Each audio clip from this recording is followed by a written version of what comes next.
Hello friends, मेरा नाम राम बजाज है। I am chartered accountant. आज हम जीएसटी में अपनी सीरीज में सेक्शन 35, 36 के बारे में डिस्कस करेंगे। सेक्शन 35 डील करता है अकाउंट्स एंड रिपोर्ट्स। प्रैक्टिकली देखा जाए तो ये जीएसटी एक्ट के सबसे इग्नोर्ड सेक्शन में से एक है कि कोई देखता ही नहीं है कि जीएसटी में अकाउंट्स रखने क्या चाहिए। प्रैक्टिकली हर जगह यही हो रहा है। तो दैट्स वाई मतलब आप एक चीज़ समझिए कि जीएसटी में सबसे बड़ा जो पैनिक एंड लिटिगेशन इशू है वो है अकाउंट्स एंड रिकॉर्ड। वो इसलिए होगा क्योंकि जब आप आईटीसी क्लेम करते हो तो डिपार्टमेंट अगर आपकी आईटीसी रिजेक्ट करता है, मना करता है, तो उसमें से उनके पास बहुत बड़ा एक ग्राउंड होता है अकाउंट्स का कि भैया for example section 16 subsection 2 clause B ये बोलता है कि आपको माल मिल जाने चाहिए, या 1 बोलता है ए बोलता है कि आपके पास अकाउंट्स में बिल होना चाहिए। तो ये जो सेक्शंस हैं वो अल्टीमेटली जाके सेक्शन 35 को हिट करते हैं in the case of accounts में। क्योंकि फॉर एग्ज़ाम्पल समझो कि आपने कोई माल ख़रीदा, ठीक है, अब डिपार्टमेंट बोल रहा है कि साहब ये माल आपको मिला ही नहीं। अब आप जब उसको क्लेम करने जाओगे कि सर हमें ये माल मिला है, तब आपके पास अगर इनपुट टैक्स क्रेडिट का रजिस्टर या गुड्स रजिस्टर, इनवर्ट्स रजिस्टर वो होंगे तभी तो आप क्लेम करोगे, अदरवाइज़ आप डिपार्टमेंट के सामने लड़ ही नहीं सकते।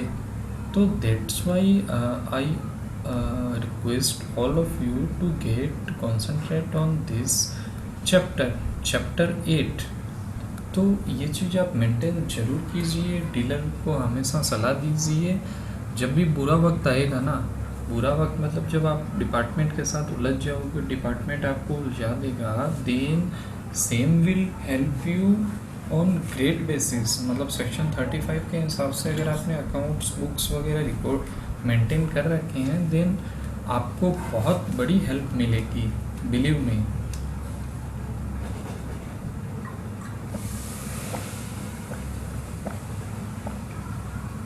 तो अब हम अपने सेक्शन पे चलते हैं। इस सेक्शन में क्या लिखा है, फिर हम रूल की तरफ भी जाएंगे। जो सीजीएसटी रूल है वो क्या बोलते हैं, ठीक है। तो हम बढ़ते हैं सेक्शन 35 की तरफ। सेक्शन 35 सबसेक्शन 1 चैप्टर 8 है। ये चैप्टर का नाम है accounts and record. Section 35 subsection 1 every registered person, taxable person नहीं है, ये रजिस्टर्ड पर्सन है जो जीएसटी में रजिस्टर्ड है।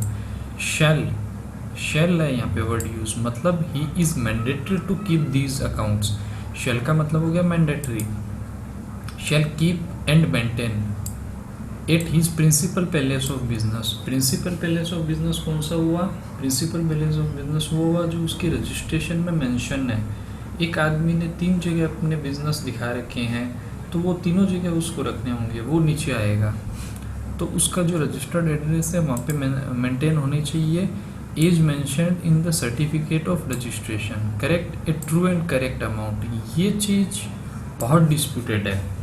हो क्या रहा है प्रैक्टिकली कि जैसे डिपार्टमेंट ने आपके यहाँ सर्च किया, सर्वे किया, या वो ऐसे ही है नॉर्मल में, आपने अकाउंट्स भी दिखाए, बट डिपार्टमेंट उनको क्या बोलेगा कि बोला साहब ये तो गलत है, मतलब आपने गलत रिकॉर्ड बनाया है, रिकॉर्ड को फाल्सिफाई किया है। तो फिर ये आपके जो डॉक्यूमेंट रिकॉर्ड मेंटेन है वो भी नहीं माने जाएंगे।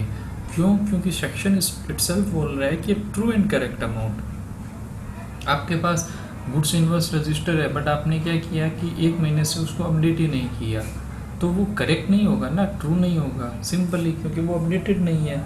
क्योंकि अल्टीमेटली जो करेक्ट अकाउंट वर्ड है वो कहीं ना कहीं जाके अपडेशन पे हिट होगा आपके, ठीक है। तो आपको ट्रू एंड करेक्ट मतलब आप सिंपल लैंग्वेज में समझो तो ट्रू एंड करेक्ट का मतलब ये हो गया कि अपडेटेड एंड अपडेटेड रिकॉर्ड्स। कौन सा, प्रोडक्शन और manufacture of goods. If you are manufacture तो आपको जो मैन्युफैक्चर का रजिस्टर बनाना होगा, प्रोडक्शन और मैन्युफैक्चर ऑफ गुड्स, ठीक है। इनवर्ड और outward supply of goods or service और बोथ, मतलब आपने जो भी सर्विस या गुड्स जो भी आपका इनवर्ड आया जिसके बेसिस पे आपने जीएसटी या 2A में आईटीसी लिया है उसके बारे में आपके पास रिकॉर्ड रहना होगा।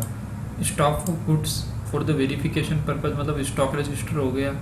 इनपुट टैक्स क्रेडिट अवेल्ड, आपके पास आईटीसी की लेजर होनी चाहिए और प्रॉपर होनी चाहिए। अब है ना, इसमें एक दिक्कत आती है जो मतलब मैं भी मतलब उसमें श्योर नहीं हूँ, बट मैं आपको ब्रीफली थोड़ा समझाऊंगा, वो बाद में समझाऊंगा कि जब हम टेली में एंट्री अगर बैकडेंड से एडिट कर देते हैं तो वो इसमें accounts true and correct accounts में मानी जाएगी या नहीं मानी जाएगी, वो हम बाद में देखेंगे। Output tax payable and paid and last the other particulars is may be prescribed, मतलब जो रूल में बोला गया है वो सब। ठीक है, तो आपको ये 5 चीज़ें रखनी होगी। एक्सक्यूज मी, मैं 10 मिनट में करूँ? हाँ, 10 मिनट में करूँ। हाँ, सॉरी। तो सच अदर पर्टिकुलर्स इज में बी प्रिस्क्राइब्ड, मतलब ये हुआ कि जो रूल में और एडिशनल डाले हुए हैं इन 5 के अलावा वो भी। ठीक है, तो यू हैव टू इंश्योर कि production, inward outward supply, stock, ITC, इन सब के आपको डिटेल्ड रिकॉर्ड रखने पड़ेंगे। Provided that where more than one place of business is specified in the certificate of registration, the accounts relating to the each palace of business shall be kept as such palace of the business। मेरी 3 ब्रांचें दिखाई हुई है registration certificate में। तो अब मैं क्या करूँगा कि मैं एटलीस्ट मेरे को हर ब्रांच में उस ब्रांच से रिलेटेड अकाउंट्स मेंटेन करने होंगे। मैं ऐसा नहीं कर सकता कि मैंने ब्रांच तो अपनी दिखाई हुई है, फॉर एग्जांपल मेरा बेस लोकेशन है बीकानेर, मैंने ब्रांच एक दिखा दी गंगानगर और एक दिखा दी हनुमानगढ़। अब मैं ये नहीं बोल सकता कि साहब देखो मेरा ना बीकानेर में सारे डॉक्यूमेंट है। नहीं, आपको बीकानेर नहीं, आपको गंगानगर और हनुमानगढ़ में भी एटलीस्ट वो डॉक्यूमेंट रखने होंगे जो उस ब्रांच से रिलेटेड हो। क्योंकि देखो यहाँ पे वर्ड क्या यूज़ किया गया है, accounts relating to each place of business. आप बाकी रखो ना रखो that is separate thing, but आपको एटलीस्ट उस ब्रांच से रिलेटेड के डॉक्यूमेंट उसी ब्रांच में रखने पड़ेंगे। यहाँ प्रैक्टिकली दिक्कत होती है, लोग नहीं रखते हैं। Provided further that the registered person may keep maintain such accounts and other particulars in electronics form। ठीक है, आप इलेक्ट्रॉनिक्स फॉर्म में रखिए, कोई दिक्कत नहीं है। सबसेक्शन 2, एवरी ओनर और ऑपरेटर ऑफ वेयर हाउस और गोडाउन और as any place used for the storage of the goods, और मतलब आपका कोई भी गोडाउन है या गोडाउन आपने किराए पे लिया हुआ है या कोई गोडाउन ओनर जो 3-4 आदमियों को मिलके किराए पे देता है अलग अलग पार्ट, जो अपने बोलते हैं ये एग्री हाउस में जो सबसे ज़्यादा चलता है। And every transporter irrespective of whether he is registered person or not, मतलब अगर ट्रांसपोर्टर का गोडाउन है तो shall maintain record of the consignor, consignee and other relevant detail of the goods as may be prescribe. मतलब main आप समझो कि एक तो ये जो आदमी गोडाउन का ही काम करता है, सिर्फ गोडाउन है जिसके, या आपका गोडाउन है या ट्रांसपोर्टर का गोडाउन है, तो भी उसको सारे रिकॉर्ड एंड डिटेल मेंटेन करनी होगी। द कमिश्नर में specify class of the taxable person, ठीक है ये छोड़ दो। वेयर द कंसिडर्ड,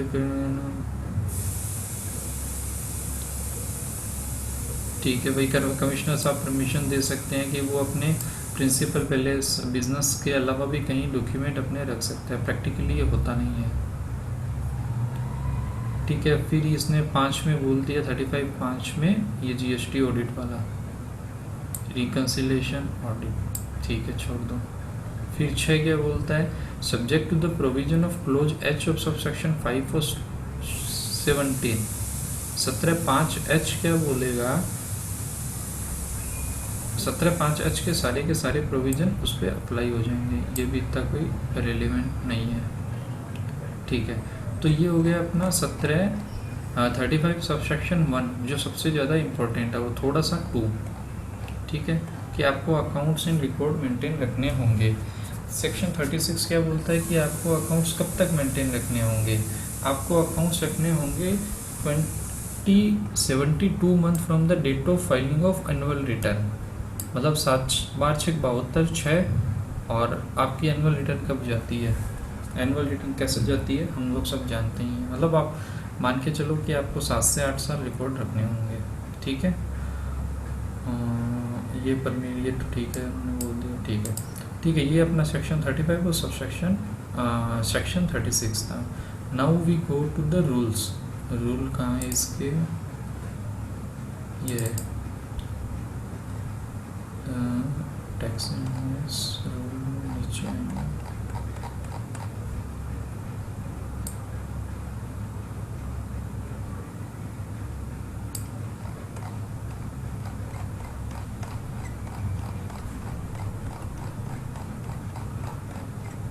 ये अकाउंट्स एंड रिकॉर्ड जो सेक्शन 35 सबसेक्शन 1 में नीचे फर्स्ट प्रोविजन में प्रोवाइडर्स में दिया गया था ना कि एज में बी प्रिस्क्राइब्ड, तो उसके बेसिस पे ये CGST रूल 56 लाया गया है कि maintain of accounts by the registered person. ये क्या बोलता है कि ये सबसेक्शन 1 में तो बोला गया है वो ठीक है, in addition to the particulars mentioned in subsection 1 of section 35। अब क्या रखिएगा साथ में, correct and true accounts of goods or service, import export, supplies attracting payment of tax reverse charge, RCM मतलब आपके पास जो सेल्फ इनवॉइस है वो, invoice, bill of supply, delivery challan, credit note, debit note, received voucher, payment voucher, refund voucher, मतलब आपके पास सारे record होने चाहिए। सब रूल 2 क्या बोलता है, यही है कि other than the person taxable under section 10, मतलब कंपोजिशन के अलावा कोई भी बंदा होगा उसको स्टॉक की डिटेल रखनी होगी in that format, opening, receipt, supply, lost, stolen, destroyed, write off free sample, मतलब ये सेक्शन 17(5) इन्होंने यहाँ पे खींच लिया, in the balance stock. Now they are asking separate accounts of advance received payment, ठीक है।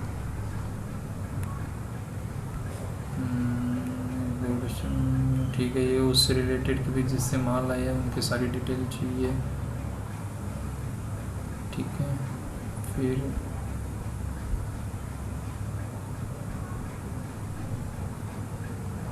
ये जो मैं पहले बोला था ना, ये देखिए, in entry in the register accounts or document shall not be erased, मतलब आपने जो अपडेट कर दिया है बुक्स में वो हट नहीं सकता, हटा नहीं सकते आप। Effected or overwritten and in all incorrect entries otherwise than whose clerical nature shall be scored out under the attestation and thereafter correct entry shall be recorded and where the register and document are maintained electronic, a log of every entry deleted और edited shall be maintained। ये अपने आप में बहुत tension वाली बात है।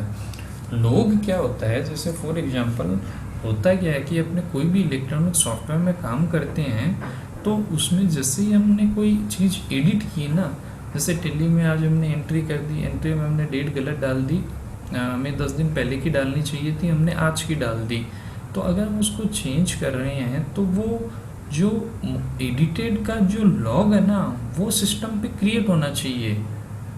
मतलब ये कि जैसे कई लोग क्या करते हैं कि जैसे सस्ते वाले सॉफ्टवेयर यूज करते हैं तो उनमें आपको सबसे पहले पता करना चाहिए कि लॉग की फैसिलिटी है कि नहीं।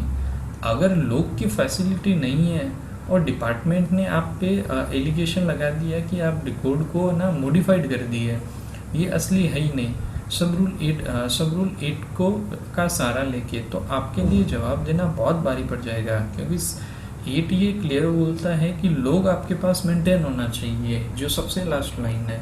तो same need to be adhered and same is very critical. Volume होने चाहिए, सीरियली नंबर्ड होने चाहिए, ये तो कुछ खास चीज़ नहीं है, ये प्योर एजेंट का है, छोड़ दो। वर्क कॉन्ट्रैक्ट क्या क्या रखेगा कि पर्सन जिसके भी आप में वर्क कॉन्ट्रैक्ट एग्जीक्यूटिव है, डिस्क्रिप्शन हो गया, इनवर्ड आउटवर्ड, एडवांस पेमेंट वगैरह का, और name and address of the supplier, hedge of the goods, ठीक है, ये तो नॉर्मली होगा, इतना कोई स्पेसिफिक कुछ नहीं होगा। इलेक्ट्रॉनिक्स रिकॉर्ड का ठीक है, बैकअप वगैरह उसको लेना होगा।